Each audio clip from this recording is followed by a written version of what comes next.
Hello बच्चों, कल आपको बताया था मेटलर्जी के बारे में, ये सब बताया। तो अब इसको हम थोड़ा डिटेल में पढ़ लेते हैं।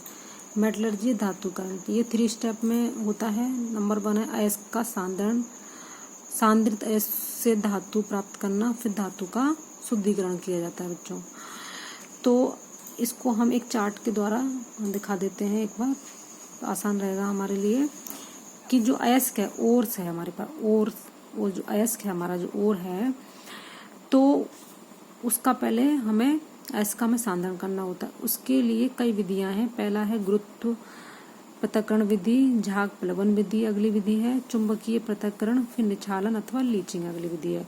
फिर जब सांद्रित हो जाता है अयस्क, उससे हमें धातु का निष्कर्षण करते हैं उससे, तो उसकी भी कई विधियां हैं। भर्जन, निस्थापन, अपचयन, रासायनिक अपचयन और विद्युत अपघटनी अपचयन। उसके बाद हमें अपरिकृष्ट धातु यानी क्रूड मेटल मिलती है, जिससे कि हम क्रूड मेटल का शुद्धिकरण करते हैं और हम प्योर मेटल प्राप्त करते हैं। इसकी भी कई विधियां हैं। गलनिक पृथक्करण विधि, पोलिंग विधि और विद्युत अपघटनी शोधन, जिससे हमें प्योर मेटल मिल जाती है बच्चों। तो सबसे पहले हम पढ़ेंगे अयस्क का सांद्रण। इसमें कई विधियां प्रयोग में ली जाती हैं, हमने अभी बताया भी एक चार्ट के द्वारा। तो सबसे पहले हम पढ़ेंगे गुरुत्वीय पृथक्करण विधि। गुरुत्वीय पृथक्करण से ही स्पष्ट है कि जिसमें कणों में के घनत्व में अंतर होता है, यानी कि अशुद्धि के कण और अयस्क के कण में कणों का जो घनत्व है उनमें अंतर होने की वजह से हम गुरुत्वीय विधि का यूज सांद्रण विधि के लिए करते हैं। तो इस विधि में बच्चों क्या होता है आपका कि अयस्क को जो ढलवा सतह होती है हमारी, ढलवा सतह पर हम अयस्क को रखकर उस पर जल का प्रवाह किया जाता है, जिससे क्या होता है जो भारी अयस्क के कण होते हैं वो तली में जाकर बैठ जाते हैं। इस विधि का यूज हम भारी ऑक्साइड जैसे कि हेमेटाइट और कार्बोनेट अयस्क आदि के लिए करते हैं। चुंबकीय पृथक्करण विधि का यूज हम करते हैं उनके लिए जिनमें जो अयस्क होता है जिसमें चुंबकीय गुण मिलता है अयस्क में और अशुद्धि अचुंबकीय होती है।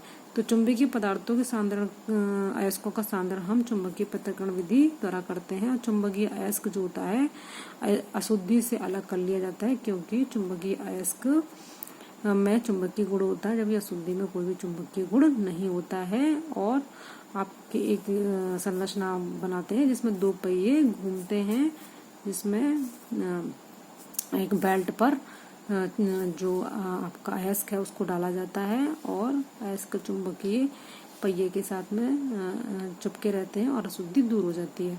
तो चुंबकीय पृथक्करण विधि में हम हेमेटाइट और मैग्नेटाइट आदि का सांद्रण करते हैं। अगली है आपकी झाग प्लवन विधि। ये विधि जो है बेटा आपकी इम्पोर्टेंट विधि है। इसे हम फेन प्लवन विधि भी बोलते हैं। प्लवन मतलब होता है तैरना।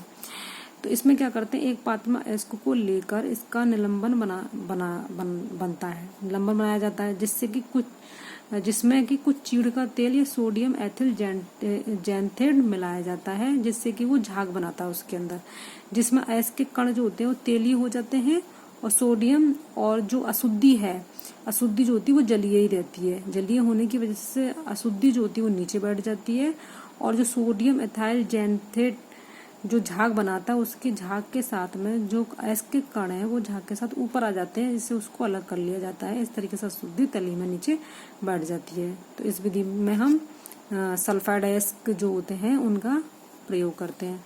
अगली विधि आपके बच्चों रासायनिक निच्छालन विधि या लीचिंग विधि भी बोलते हैं। इस विधि में कैसे का प्रयोग उन अयस्कों के लिए करते हैं जो अयस्क ऐसे उपयुक्त विलायक में विलय होते हैं, लेकिन उनकी जो अशुद्धियां होती हैं वो विलय नहीं होती हैं। जैसे एग्जाम्पल है एल्यूमिनियम के ऑक्साइड का अयस्क का सांद्रण रासायनिक निच्छालन विधि द्वारा करते हैं। अगला है आपका जो सांद्रित अयस्क है, उससे हमें धातु का मिलेगी हमें। तो उसके लिए भी कई स्टेप है। तो पहले हम धातु को धातु ऑक्साइड में परिवर्तन करते हैं बेटा, सांद्रित अयस्क का ऑक्साइड में परिवर्तन। इसमें भी 2 विधि होती है, एक निस्थापन विधि होती है, भर्जन विधि होती है। निस्थापन विधि में हम इसके गलनांक के निम्न ताप पर वायु की अनुपस्थिति में गर्म किया जाता है निस्थापन विधि में। भर्जन विधि में वायु की उपस्थिति में गर्म किया जाता है अयस्क को। इसको थोड़ा सा डिटेल में अगले लेक्चर में देख लेंगे बच्चों। अभी के लिए इतना ही।